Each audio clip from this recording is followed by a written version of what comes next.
নামঘৰলৈ গোসাঁই ঘৰলৈ গ'লে কেনেকৈ যাব লাগে দ্ৰৌপদীয়ে শিকালে। জিকজাক নহয়, ৰঙিল মেলা চাবলৈ যোৱাৰ দৰে নহয়। নামঘৰলৈ গোসাঁই ঘৰলৈ গ'লে আইসকল বাপসকল মাৰ্জিত বসন পিন্ধি যাব লাগে, বিনম্ৰতা ভাৱনাত যাব লাগিব। দ্ৰৌপদীয়ে সেইদিনা মাৰ্জিত ধৌত বসন পিন্ধি গৈছে, জিকজাক নহয়। এইটো দ্ৰৌপদীয়ে শিকালে।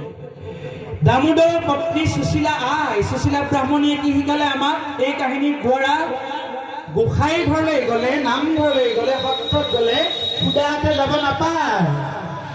সুশীলা ব্ৰাহ্মণীয়ে শিকালে 4 মুঠি চিৰা ভাজি দি পঠায় গোসাঁইলৈ। অৰ্থাৎ আজি যেনেকৈ আইসকলে ধূপৰ পেকেট এটাই হওক, এটকা মুদ্ৰা হয়, 5 টকীয়া মুদ্ৰা এটাই হওক, তেলৰ 100 গ্ৰাম পেকেটেই হওক, কোনোবাই গামোচাখনেই হওক, মানে সুদাহাতে যাবলৈ নালাগে। এইটো সুশীলা ব্ৰাহ্মণীয়ে শিকায়।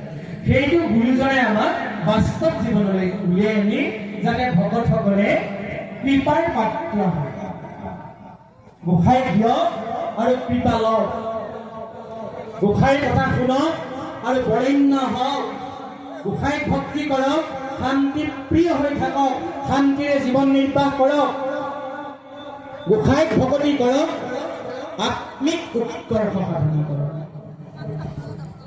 ইমান সুন্দৰ আহি, ইমান সুন্দৰ ব্যৱস্থা আমাক গুৰুজনাই দি গ'ল।